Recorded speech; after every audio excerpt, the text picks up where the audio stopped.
Hello, my name is Brianna Taylor, and our group is Team Elite. We chose to do our project on the Caribbean Kitchen. Last time we spoke of the background, decision and research problems, youth, population, and logistics. Today we're going to talk about the data collection process, the data profile, the data analysis, key decisions and results, conclusion, and recommendations. We have our data collection process. We've done, as far as our paper surveys, we have 5 team members, and each of us had 20 paper surveys each, which was a total of 100, and our online surveys was 10 online surveys. Over here is just an example of what our paper surveys were. It's pretty much small, but for question 1, we had how much would you be willing to pay for the meal? We had it ranges from $5 up until $30. And then for question 2, we also had how often do you go to Caribbean Kitchen? Do you go to Caribbean Kitchen at least once or 3 times out of a month? Question 3 discuss about like when you do go to Caribbean Kitchen, do you go during the morning time, the afternoon, or the evening? We just wanted to know when do people go to Caribbean Kitchen. The 4th question is, how did you hear about Caribbean Kitchen? Did you hear it from a friend? Once we advertised it, did you see it on any social media? Did you find it on the Yellow Books? Did a friend or a family member tell you? Or were you just online and that's how you found Caribbean Kitchen? The next question pretty much discusses while you were in Caribbean Kitchen, did the service at Caribbean Kitchen treat you well? Like, were you seated promptly? Did they answer any questions that you had? Was the area clean? The next question goes into how more would you recommend Caribbean Kitchen to any of your friends? And that's on a scale of 1 through 10.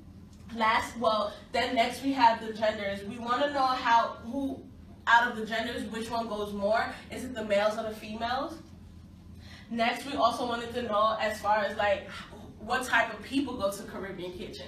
Are they in school? Did they graduate? Do they even have a high school diploma? Like, on that matters. And then we also wanted to know what their income was, because certain people wouldn't pay for a certain meal. So we wanted to figure out, like, as far as like their income, were they able to afford Caribbean Kitchen? And lastly, we wanted to know if they were unemployed or employed. So that's just a brief description about the data collection that we've processed. Here is our data profile.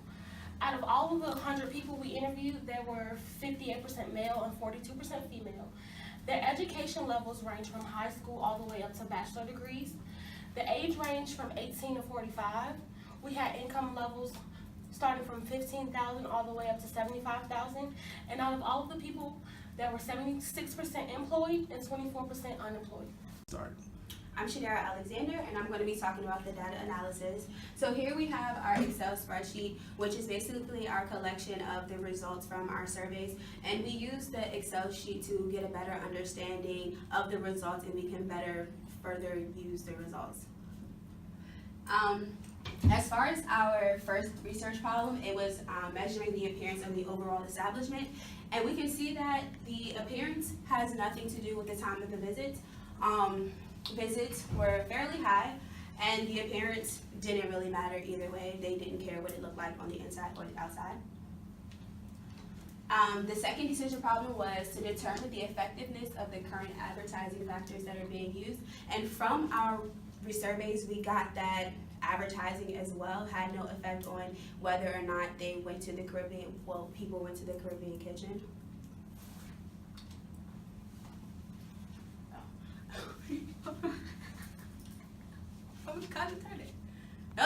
Recording. Okay, our third decision problem is to determine the peak hours for the Caribbean Kitchen. And from the next slide, you'll be able to see that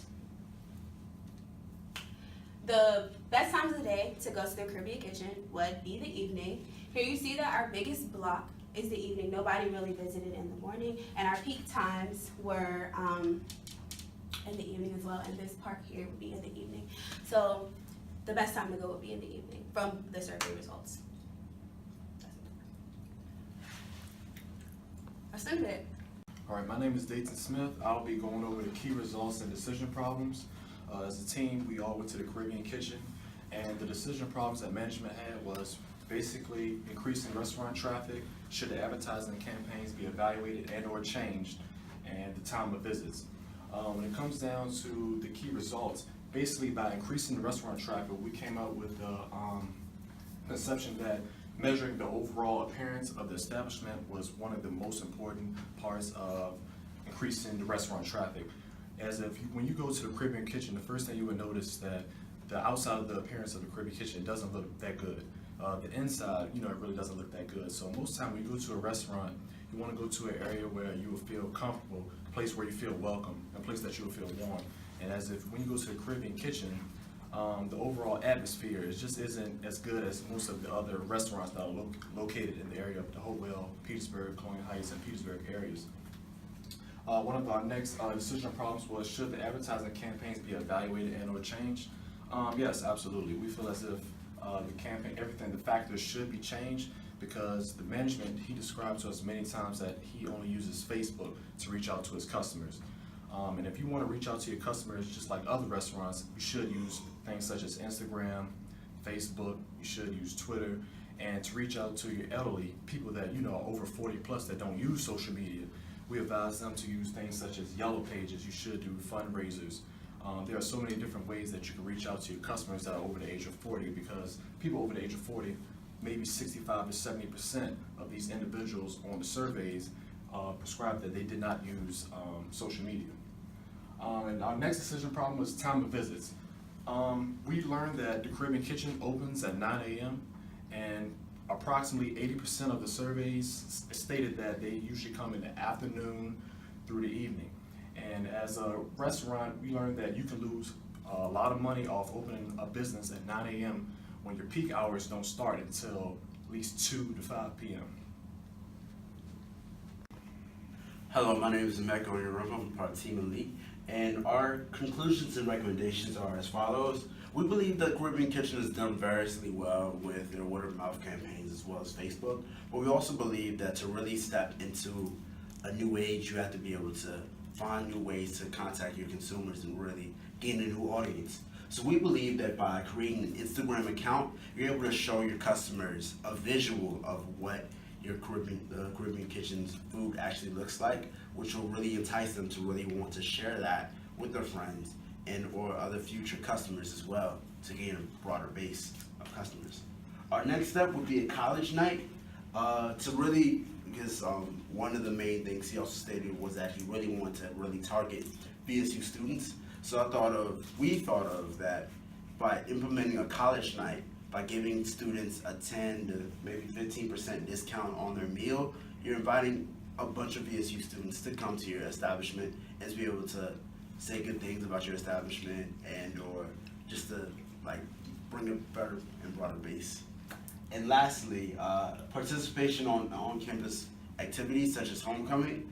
Caribbean Kitchen can become a vendor during homecoming or other student-oriented events. That way you can also drive traffic to the restaurant, as well as just become a more vibrant face, and for students as well as the community at large, put a name to a face.